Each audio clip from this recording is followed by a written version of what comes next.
Fatima, a big fear for civilians, as Sama points out. Recently, there was a rocket fired into Saudi territory by Houthi rebels. Immediately afterwards, the Saudis imposed a blockade, which the United Nations has warned could lead to a famine. Both the Red Cross and UN, in fact, have made that warning, and they've appealed for that blockade to be lifted. Saudis are imposing that blockade. Will they lift it? The Saudis had partially lifted the blockade. So, and I think prior to Saleh's death and the recent development, there could have been a possibility for a full lift. But what has transpired after Saleh's death showed us how belligerent the Houthis can be. One of the things that they have done was they have claimed that they've launched a missile into United Arab Emirates nuclear power plant. They continue to send belligerent messages about striking the capitals of the Arab coalition. This doesn't help. The Houthis are not helping their cause. And it's really interesting, as you know, the former ambassador was talking about ceasefire. As we have seen between the fights between Saleh and the Houthis for 6 rounds of war, whenever there was a ceasefire, what Houthis did was just get more assistance from Iran and get to play that and get to be even more powerful in each of these wars. This might, I mean, what they've done initially, like I have to wonder, what is their motivation in actually launching these failed missile attacks? I mean, they know they're not going to get anywhere. They know that they're going to be intercepted. But I think they're provoking the Arab coalition. And I mean, I wouldn't necessarily exclude the fact that they might want to have that blockade, because it is a diplomatic and political nightmare for Saudi Arabia. Right. When you have all of that pressure into, you know, do something about it, it puts it in a very bad position. In fact, prior to the escalation of events between Saleh and the Houthis, all what you've seen on TV from the Houthi leader was just talk about the humanitarian crisis as if he had not caused it himself. I mean, we have to remember that the Houthis are the main culprit here. Ambassador, let's look at Iran's role in this. What kind of leverage does Iran have with the Houthis? You know, we talked about a ceasefire, we talked about some kind of negotiated settlement here. Can Iran, for instance, get the Houthis to negotiate a settlement here? I believe there are too much exaggerations about the Iranian role. Everyone understands there has been a coalition led by Saudi Arabia and Emirates from Arab world armies. This is the most powerful coalition Arab armies have ever organized to attack an Arab country. For 2 years, day and night, they are attacking, bombarding Houthis, Yemen. United States is the most powerful army of the world, and the US is fully backing ground, sea, air, the coalition military strike for 2 years. Anyone can believe that Iran, which is not directly involved, would be able to defeat the US army, which is the most powerful world army, and with Arab coalition armies, 7, 8, 9 countries. If this is really the case, that Iran, with indirect involvement, can stop the US army, the Arab armies all together for 2 years. Therefore, I would suggest go tomorrow to Tehran to sit with Tehran. This is too much exaggeration about the Iranian role. Houthis, Zaydis, they have been ruling Yemen for 1,000 years. They are very powerful, and they were removed from the power early 1960s when Egypt invaded Yemen, and they have been fighting for 40, 50 years in order to regain power, and they got it already. They were ally of the, Saudi Arabia. I believe the source of problem is the Saudi Arabia Emirate military strike. Otherwise, we could have peace negotiation earlier. We could reach a peace to manage Yemeni crisis earlier.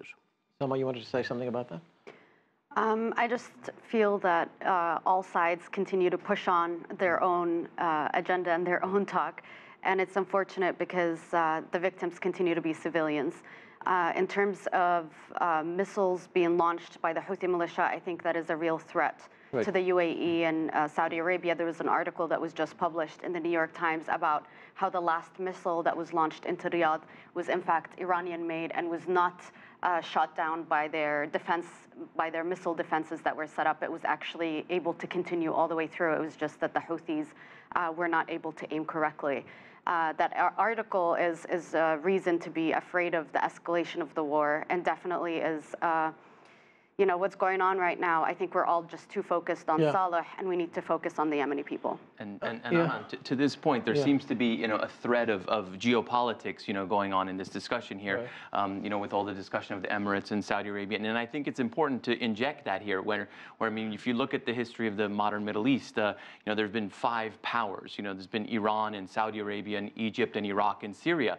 You know, we're really left with 2 powers plus 1 rising power in the United Arab Emirates, Iran and Saudi Arabia. Egypt is internally focused. Syria is in the midst of a devastating civil war. Iraq can, you know, hardly govern, you know, beyond the central, you know, Baghdad area. And so, so what is really needed is to Salman's point, is actually these countries to come together. Iran and Saudi Arabia do need to come together.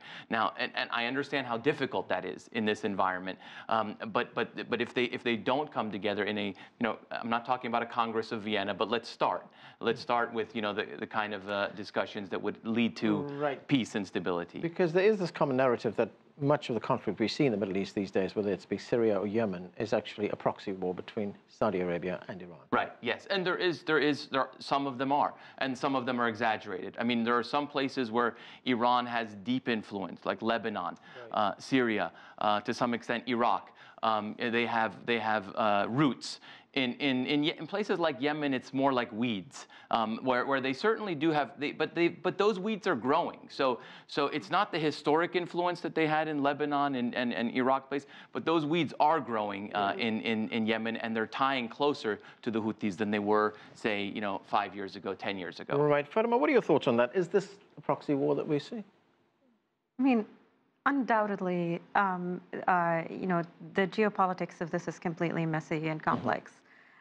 But what we see here is, you know, as Afshin said, there's just a rising influence for Iran in Yemen. That necessarily should not necessarily be problematic, but the system of governance that the Houthis have brought on Yemenis is not one the Yemenis are happy with. So, you know, they did not seize power through elections. They've ousted the legitimate president, and they've imposed their will on the people. Right. So had they come in any other way, I think, you know, had they even shared power with the GPC, you talked about the roots of this problem and the roots of, you know, why was there this fracture between Saleh and the Houthis?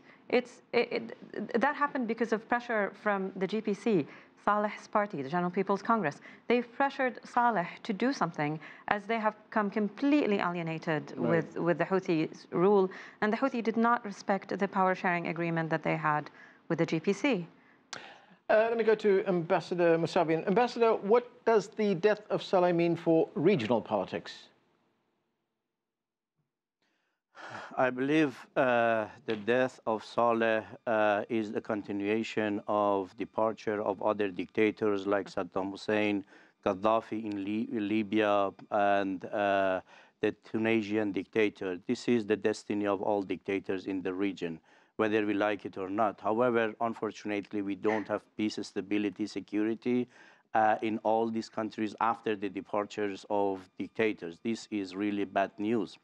However, if anyone knows the details of peace negotiation the government of Kuwait was hosting, Houthis, Zaydis, and the other parties, they were very close for final agreement. It was declined by Saudi Arabia. If you ask privately from Kuwaitis, they would tell you exactly this was the case.